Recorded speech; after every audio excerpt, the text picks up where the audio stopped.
Perkenalkan, kami dari kelompok Mugiwara. Saya Anissa Naila Hadiah. Saya Nazlifa. Saya Maulia Lina. Saya Bertika Narusya Aulia Fitriana. Saya Febriana Kalita. Saya akan memperkenalkan diri, dimulai dari saya Muhammad Rizky, dan di sebelah kanan saya Muhammad Noval. Saya Eskil lagi. saya Nabil Ibatullah. Halo semua. Di sini kami akan mengawali materi yang berkaitan dengan EIC. dan FOC. EIC merupakan imperium perdagangan timur yang eksis sejak abad ke-17. FOC secara resmi berdiri sebagai perusahaan dagang pada tanggal 20 Maret 1602 dan dipimpin oleh seorang gubernur jenderal. Gubernur jenderal pertama dari FOC adalah Peter Bosch dan tidak berlangsung lama digantikan oleh James Peter John Corn. EIC mengalami petaka lantaran wilayah tersebut mendapat serangan dari FOC. Akibatnya dimulailah pesaing antara Inggris dan Belanda dalam memperoleh rempah-rempah. Mata-mata Mataram ditangkap FOC. Selama tahun 1611 sampai 1617, orang-orang Inggris mendirikan kantor dagang EIC di sejumlah wilayah Hindia Belanda, di antaranya Sukadana, Kalimantan Barat Daya. Pesaing antara Inggris, Belanda kian sengit saat orang-orang Belanda menganggap cita-cita monopoli mereka telah meleset. Kondisi global di Eropa pada 1620 memaksa Belanda melakukan kontrak kerjasama singkat dengan Inggris. Ana Ambon dan Misi Politik FOC. Koleksi Arsip Nasional Republik Indonesia menulis bahwa di awal pendiriannya EIC belum cukup mampu menandingi FOC. Kala itu EIC belum memiliki kas keuangan yang memadai, struktur organisasi yang andal, serta kekurangannya dukungan dari pemerintah Inggris semakin membuat EIC tidak cukup berhasil mengungguli FOC. FOC mempunyai tujuan-tujuan utama, diantaranya adalah menghindari persaingan sesama pedagang Belanda, menguasai pelabuhan serta kerajaan-kerajaan di Indonesia, melakukan monopoli perdagangan rempah-rempah di Indonesia. Perkenalkan semuanya, saya Eskil lagi dan dengan saya Nabil Ibatullah. Herman Mandianto. Dia adalah pembuat kejarodi yang pernah terjadi pada masa penjajahan Indonesia. Lalu bagaimana Dianto sukses memegang pemerintahan Indonesia? Setelah mengetahui bahwa Inggris telah mengambil kedudukan di wilayah jajahan Belanda, pemerintah Prancis yang berkata tidak terima. Tahukah kamu siapa itu Republik Bataaf? Bataaf Prancis dan Republik Bataaf tidak terima.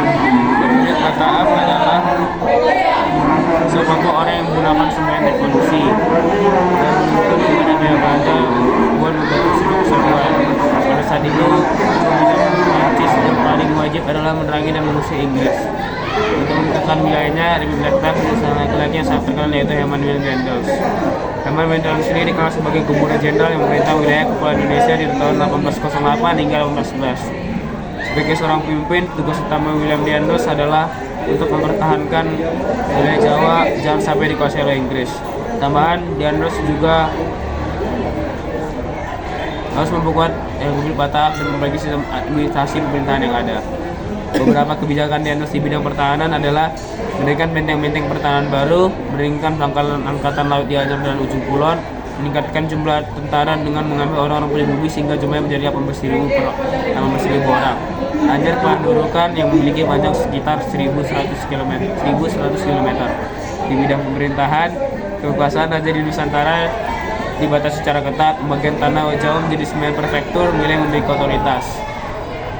Diandos berhasil mempengaruhi Mangkunegara II dan membentuk pasukan bernama Legion Mangkunegara yang terdiri atas 1.150 prajurit. Sosial ekonomi memaksa penguasa wilayah Surakarta dan Jakarta agar menyetujui berbagai perjanjian. Inti dari perjanjian adalah penggabungan beberapa daerah ke dalam wilayah. Pemerintahan kolonial meningkatkan perolehan keuntungan dengan cara pemerintahan pajak, meningkatkan penanaman tanaman yang hasilnya laku guna diperdagangkan secara internasional, mewajibkan seluruh rakyat untuk menyalurkan hasil panen mereka ke pemerintahan kolonial. Siapa Raffles? Sir Transfer Raffles atau juga dikenal Thomas Transfer Raffles merupakan seorang negarawan berbangsaan Inggris. Dia adalah Gubernur Jenderal India Timur. Kemudian Gubernur Jenderal di Pencolen yang kini bernama Kota Bengkulu, serta penemu Singapura modern. Salah satu karya pentingnya adalah menulis buku The Story of Java atau Sejarah Java dan diabadikan sebagai nama Latin Bunga Bangkai Raffles Anordi.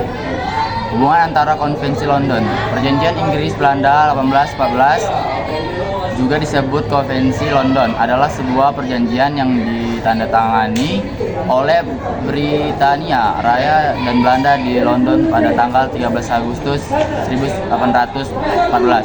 Perjanjian ini didatangi oleh Robert Stuart, Viscount Castlereagh sebagai perwakilan Inggris dan Hendrik Vogel atau Henry Vassel sebagai perwakilan Belanda. Perjanjian mengembalikan hak milik Belanda 1 Januari 1803 sebelum lepasnya Perang Napoleon di benua Amerika, Afrika, dan Asia dengan pengecualian koloni Tanjung dan permukiman pemeran Essequibo dan Berbice di Amerika Selatan, di mana Belanda tetap memiliki hak untuk berdagang. Selain itu, Inggris menyerahkan Pulau Bangka Belitung untuk ditukar dengan Kwekling di India dan dependensinya di pesisir Malabar. Belanda menyerahkan wilayah Barnagare yang terletak dengan Kalkuta dan sebagai gantinya memperoleh pembayaran tahunan. Perjanjian ini juga mencatat deklarasi pada 15 Juni 1814 oleh Belanda bahwa kapal-kapal yang terlibat dalam perdagangan juga tidak lagi diperbolehkan untuk singgah di pelabuhan Britania, dan Belanda menyetujui bahwa pembatasan ini akan diperluaskan. Halo teman-teman. Jadi saya perkenalkan, nama saya Muhammad Rizky dan sahabat saya Muhammad Novel. Baik, kami di sini akan melakukan podcast dan menceritakan tentang sistem tanam paksa pada zaman penjajahan kolonial Belanda. Oke, saya ada pertanyaan nih. Apa itu sistem tanam paksa? Pada tahun berapa sistem tanam paksa itu dimulai? Dan berapa lama sistem tanam paksa tersebut diterapkan di Indonesia?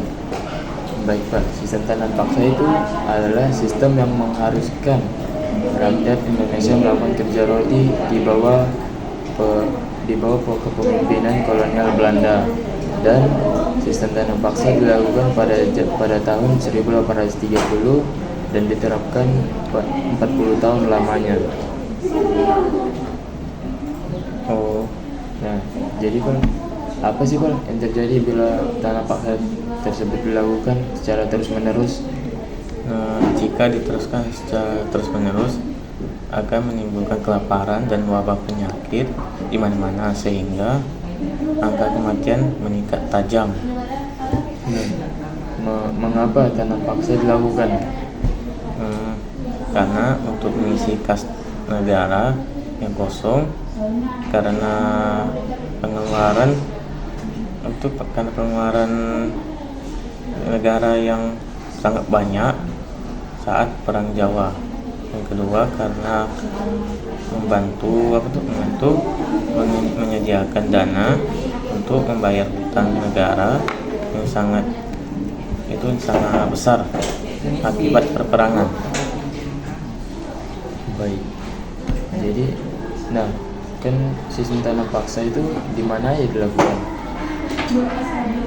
Sistem tanam paksa itu dilakukan di daerah Jawa yang meliputi daerah Cirebon, Pekalongan, Tegal, Semarang, Jepara, Surabaya, dan Pasuruan. Sedangkan daerah Sumatera yaitu daerah Sumatera Barat di Minahasa dan Minangkabau. Wah, banyak banget nih Bang di kota sana yang dijajah oleh Belanda. Nah, siapa yang terlibat dalam sistem tanam paksa itu Pak, atau yang memimpin dalam sistem tanam paksa itu sendiri? Nah, yang memimpin sistem tanam paksa tersebut ialah Gubernur Jenderal Van der Bos. Dia yang mencetus sistem tanam paksa tersebut. Nah, jadi kapan terakhir kali Indonesia melakukan tanam paksa?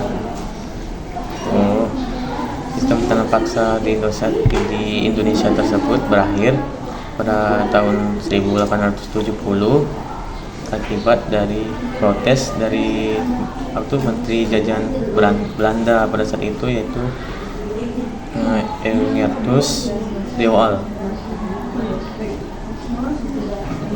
Dan saya ada satu pertanyaan nih, itu kok bisa terjadi sistem tanam paksa tersebut di Republik Indonesia tersebut? Jadi bagaimana itu bisa terjadi? Jadi sistem tanam paksa itu bisa terjadi karena penjajah kolonial Belanda itu mereka membutuhkan hasil dari tanam rakyat Indonesia tersebut, yang mereka rakyat itu menanam dan menghasilkan, dan seperempat yang mereka hasilkan itu diberi kepada penjajah Belanda tersebut untuk mereka jual lagi ke Eropa, dan mereka mendapat keuntungan dan mereka membayar hutang negara mereka yang sangat amat banyak karena peperangan Jawa. Sekian dari podcast kami. Selamat pagi semua. Jadi, pelaksanaan zaman ekonomi liberal diterapkan pada sistem ekonomi pasar dengan menjunjung tinggi hak milik pribadi. Zaman ekonomi liberal, negara yang menerapkan zaman ekonomi liberal yaitu Kroasia, Albania, Yunani, dan lain-lain. Negara yang menerapkan zaman sistem ekonomi liberal bertujuan untuk membebaskan pelaku negaranya dari aturan-aturan pemerintahnya dengan menjalankan ekonomi liberal. Di sini kami akan menjelaskan tentang politik etis. Politik etis adalah sebuah kebijakan yang pernah diterapkan pemerintah kolonial Belanda di Indonesia pada tahun 1901 yang berisi program-program sebagai kewajiban moral menyejahterakan para penduduk wilayah jajahan. Politik etis atau politik balas budi dikenal juga dengan istilah Trias van Deventer yang terdiri dari edukasi, mitigasi, dan migrasi. Tokoh-tokoh yang terlibat dalam politik etis, yang pertama ada Peter Blossom. Dia adalah seorang kapalan dan sastrawan. Pada tahun 1887, Blossom mengadakan perjalanan mengelilingi Pulau Jawa. Lalu ia menuliskan laporan tentang keadaan yang sangat menyedihkan di Hindia Belanda akibat kebijakan tanam paksa pemerintah.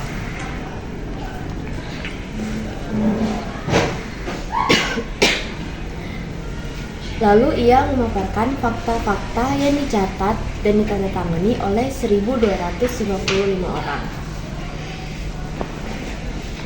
Konrad Theodore van Deventer, ahli hukum Belanda dan pengusaha perkebunan, menulis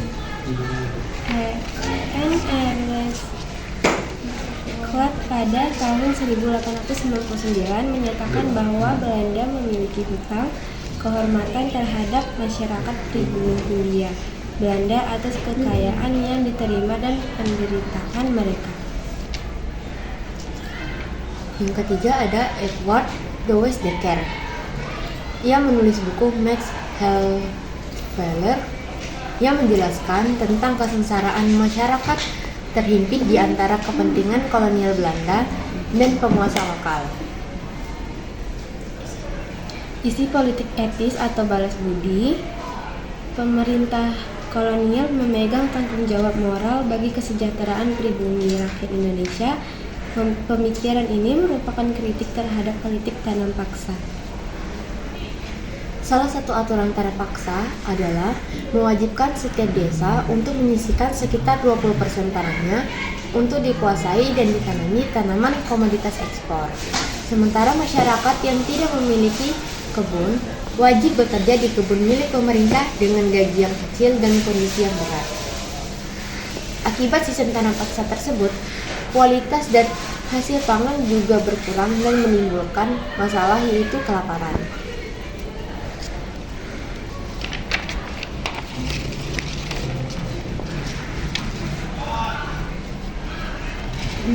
Penelitian ini bertujuan untuk mengetahui kondisi sosial politik masyarakat Bali pada akhir abad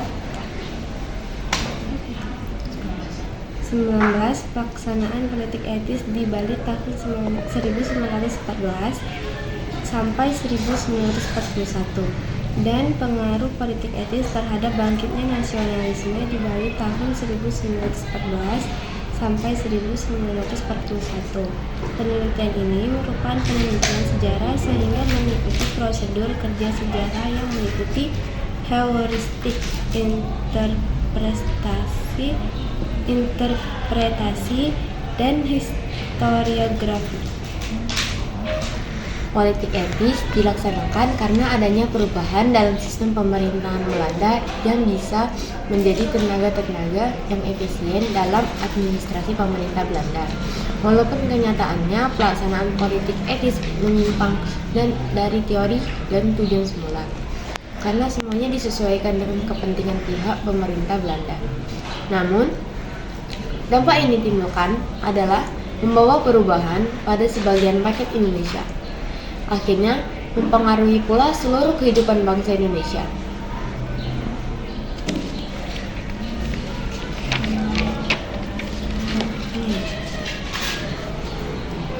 Dampak yang ditimbulkan adalah membawa perubahan pada sebagian rakyat Indonesia. Pengaruh politik etis terhadap bangkitnya nasionalisme di Bali adalah munculnya golongan terdidik akibat adanya edukasi dari politik etis. Perluasan pendidikan melahirkan banyak kaum intelektual yang menjadi pelopor dan tenaga penggerak dalam kebangkitan nasional Indonesia. Timbulnya pergerakan nasionalisme Indonesia dari sistem tradisional ke perjuangan dengan mempergunakan organisasi yang modern dan memberikan kesempatan kepada golongan triwangsa dan golongan jaba untuk mendapatkan pendidikan, serta melalui edukasi muncul kaum intelektual yang nantinya sebagai modal dalam pergerakan kebangkitan nasionalisme di daerah Bali. Pelaksanaan politik etis bukannya tidak mendapat kritik. Kalangan Indo yang secara sosial adalah warga kelas tua, namun secara hukum termasuk orang Eropa merasa ditinggalkan. Terdapat ketidakpuasan karena pembangunan lembaga-lembaga pendidikan hanya ditunjukkan kepada kalangan pribumi eksklusif. Akibatnya orang-orang campuran tidak dapat masuk ke tempat itu. Sementara pilihan bagi mereka untuk jenjang pendidikan lebih tinggi haruslah pergi ke Eropa yang biayanya sangat mahal. Ernest Duendeker termasuk yang menentang akses pelaksanaan politik ini karena meneruskan pandangan pemerintah kolonial yang memandang hanya orang pribumilah yang harus ditolong. Padahal seharusnya politik etis ini ditunjukkan untuk semua penduduk asli Indonesia, Hindia Belanda. Kebijakan ini menderita karena kekurangan dana yang parah, ekspektasi yang membengkak, dan kurangnya penerimaan dalam pembentukan kolonial Belanda, dan sebagian besar lenyap oleh permulaan depresi besar pada tahun 1900. Pada 17 September 1901, Ratu Wilhelmina menegaskan dalam pidato pembukaan parlemen Belanda yang ditulis oleh Abraham Kuyper, Perdana Menteri yang baru menjabat, bahwa pemerintah Belanda mempunyai panggilan moral dan hutang budi terhadap bangsa Bumiputera di Hindia Belanda.